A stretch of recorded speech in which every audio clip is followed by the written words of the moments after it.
Pendant plusieurs années, les candidats de télé-réalité en ont fait rêver plus d'un. Passer de nombreuses semaines sur un lieu paradisiaque et gagner beaucoup d'argent.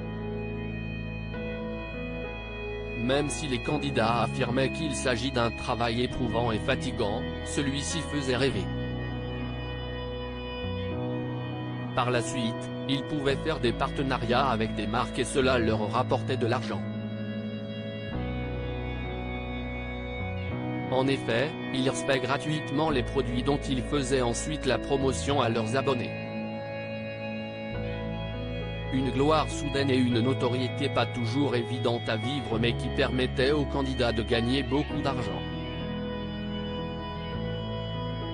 Ce mardi 11 avril, Le Parisien a partagé une longue enquête sur ce business qui semble connaître un fort déclin. Il y a notamment le cas de Manon et Julien Tanti qui a été évoqué. Stars emblématiques de l'émission des Marseillais, tous deux ont enchaîné les apparitions publiques et les placements de produits.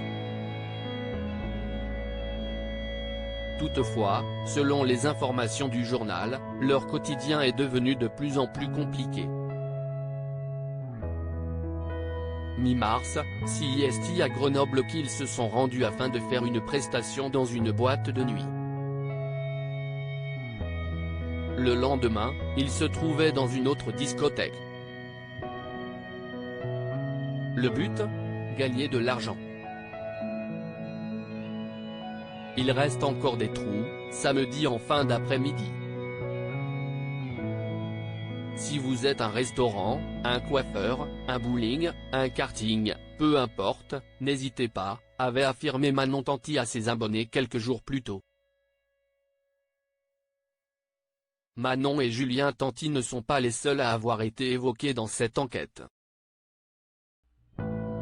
Il y a également le cas de Nicolas Lozina, figure emblématique de la télé-réalité. Ce dernier, que les autres avaient pour habitude de surnommer le Lord, a fait un déplacement pour rejoindre Royan, en Charente-Maritime afin de passer la soirée à l'Apogée Night Club, une petite discothèque de 500 places. Dans les colonnes du journal, Bocard, le patron de l'établissement, a confié avoir déboursé 5 000 € en plus du déplacement et du logement afin que Nicolas Lozina soit présent. Le lendemain, CIST en Normandie que le candidat s'est rendu mais cela a été une déception pour Émilie, une fan. J'étais étonné. Peu de monde prenait des photos avec lui, a-t-elle confié. Les candidats de télé-réalité ont-ils perdu en notoriété? Si ce business faisait rêver au départ, les nombreuses révélations ont-elles finalement pris le dessus? Pour Jérém Star, qui s'était fait connaître en interviewant les candidats dans sa baignoire, ce milieu n'a plus la cote.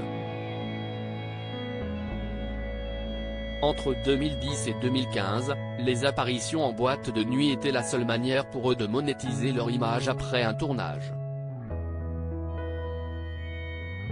Puis il y a eu le placement de produits, a-t-il expliqué.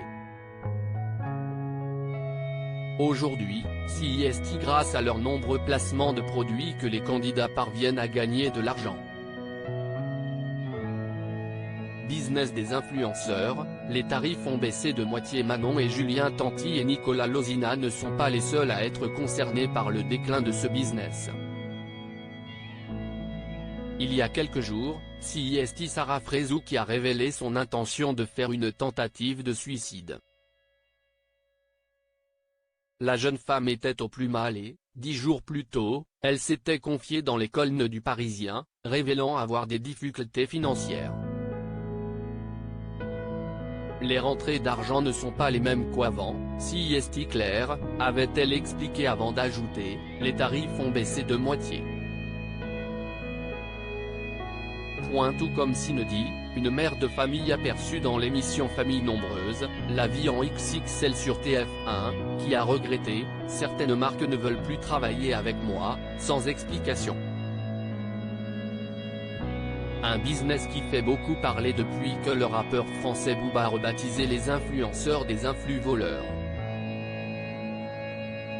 Ce dernier a expliqué que certains n'hésitent pas à arnaquer les internautes en vendant de faux produits. Des révélations qui ne sont pas passées inaperçues puisque celles-ci ont incité Banijay, le géant de l'audiovisuel, à se séparer de Magali Berda, qui s'occupe des influenceurs depuis de nombreuses années. Ce business va-t-il simplement s'arrêter ?